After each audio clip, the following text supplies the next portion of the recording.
Si vous avez aimé la vidéo, pensez à liker. Liker permet d'offrir une meilleure visibilité à la chaîne sur YouTube et de me soutenir. De plus, chaque like que vous réalisez permet de sauver des pangolins. Si vous ne le faites pas pour moi, faites-le pour eux. Bon, ok, vous pouvez aider nos amis pangolins, mais vous pouvez également soutenir la chaîne qui s'est dotée d'un compte Tipeee. Celui-ci a pour but de me permettre de poursuivre mon aventure sur YouTube et Twitch, d'améliorer la qualité de mes vidéos avec du matériel audio et vidéo. Un grand merci aux premiers donateurs et à vous qui regardez, likez et me soutenez. Merci à vous. Bonjour les amis et j'espère que vous allez bien. Aujourd'hui nous allons nous intéresser à Robert Surcouf, un corsaire originaire de Saint-Malo qui à lui seul réunit toutes les qualités nécessaires à la guerre de course. Marin hors pair, brillant navigateur, capitaine et guerrier d'exception. Sa légende va apparaître pendant les guerres que la France va livrer contre la perfide Albion sous la Première République et l'Empire. La mer des Indes va être son terrain de chasse favori et il totalisera entre 1795 et 1808 pas moins de 44 prises dont certaines resteront célèbres. Mais le savais-tu ?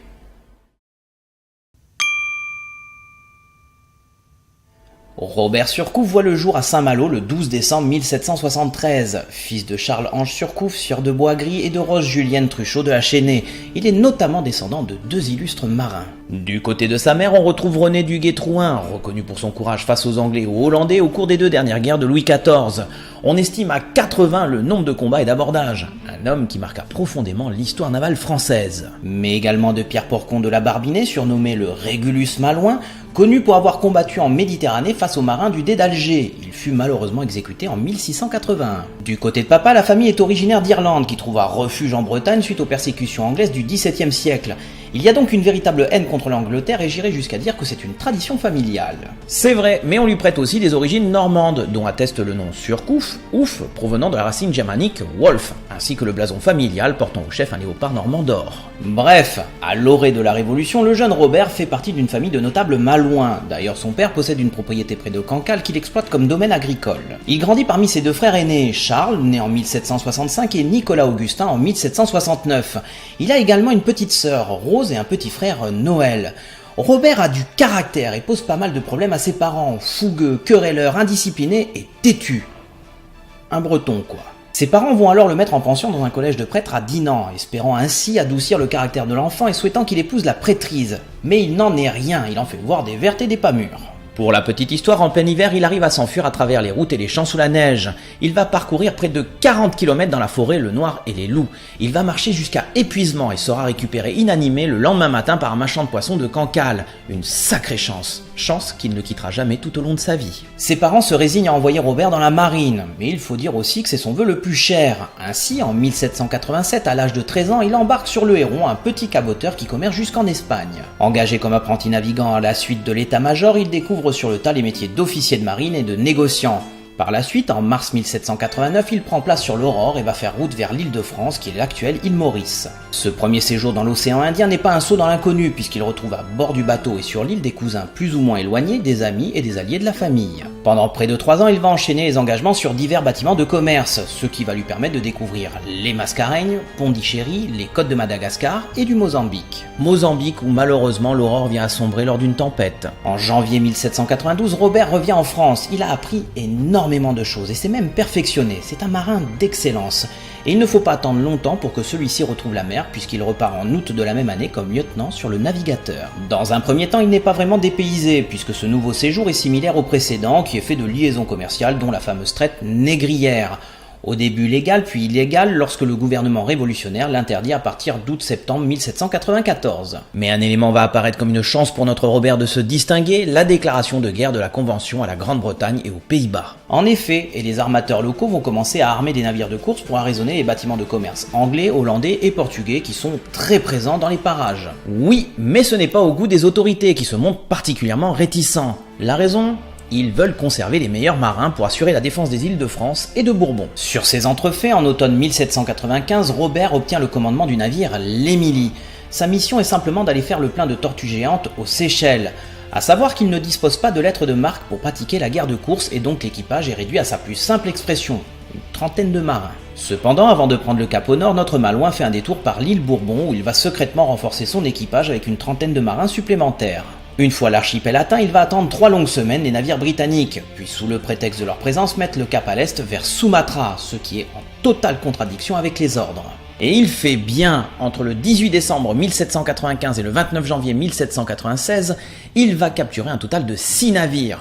Au fur et à mesure des prises, les bâtiments sont déroutés vers l'île de France, où si le navire et sa cargaison ne sont pas intéressants, sont rançonnés. Sa dernière prise est une prise de choix, le Triton, un Indiaman de 26 canons et 150 hommes d'équipage.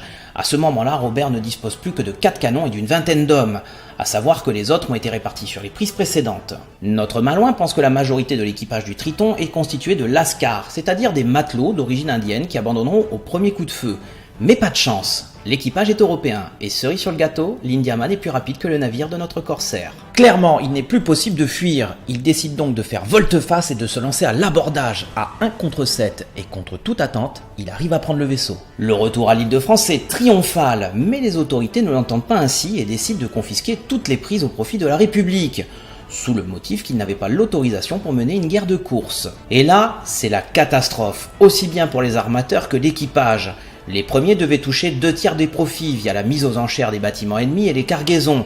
L'équipage devait se répartir le tiers restant, soit 12 parts pour le capitaine, 10 pour le second, 1 pour chaque matelot et une demi par mousse. C'est vrai que la guerre de course peut être une activité extrêmement lucrative, mais il faut aussi savoir que contrairement à l'image que nous avons de ces batailles, une prise sur 10 débouche sur quelques pertes pour les assaillants.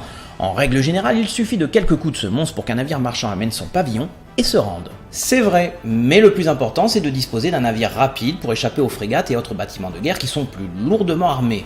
En fait, la fuite face à plus fort que soi n'est certainement pas un déshonneur, et Robert va fuir à plusieurs reprises. Oui, et d'ailleurs il n'hésitera pas à balancer par-dessus bord une partie des canons ou encore des mâts de rechange pour alléger le navire et gagner de la vitesse. Pour en revenir au Tigre des mers, et plus exactement à la mi-août 1796, il embarque sur un navire génois pour retourner en Europe. Il débarque à Cadiz en Espagne en décembre et se rend rapidement sur Paris pour défendre ses intérêts et qu'on lui restitue ses prises. Il lui faudra presque 1 an pour obtenir partiellement gain de cause, puisqu'en février 1798, le jugement établi de l'île de France est maintenu, mais à titre de récompense, le pouvoir politique de l'époque restitue une bonne partie des prises de l'Émilie aux armateurs et à l'équipage. En même temps, l'opinion publique est de son côté. Surcouf est un héros de la République, au même titre que Lazare Hoche, François-Séverin Marceau des Graviers, généraux français de la Révolution, ou encore un certain Bonaparte. L'appel de la mer se refait sentir, et dès la mi-août, il repart vers l'océan Indien avec la Clarisse, qui est armée de 20 pièces. Lors de son trajet vers l'île Maurice, 4 navires sont capturés et 4 autres lors d'une première campagne de janvier à juin 1799. Entre octobre et janvier 1800, 7 navires supplémentaires sont arraisonnés. Grâce à sa réputation de sang-froid, de fougue et d'habileté, il arrive à armer un nouveau vaisseau sans aucun problème. La Confiance, qui compte 24 canons à son bord. Il repart donc en course du 10 mai au 16 novembre 1800 et autant vous dire que les résultats sont là. 8 prises dont le Kent, qui le fait entrer définitivement au panthéon des corsaires. Il faut dire que le Kent, un Indiaman, comprend une 40aine de canons et qu'il est 3 fois plus gros que le Confiance.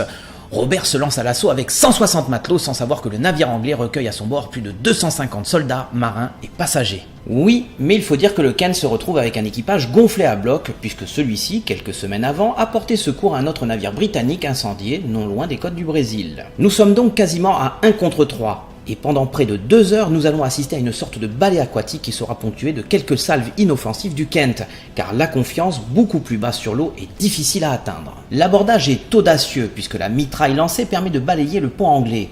L'assaut ne dure que 10 minutes, et l'on totalise seulement 20 morts, 4 Français contre 16 Anglais dont le capitaine Rivington. La réputation de Robert est faite. Il retourne en métropole en janvier 1800 avec une cargaison arraisonnée et estimée à plus de 100 millions de livres.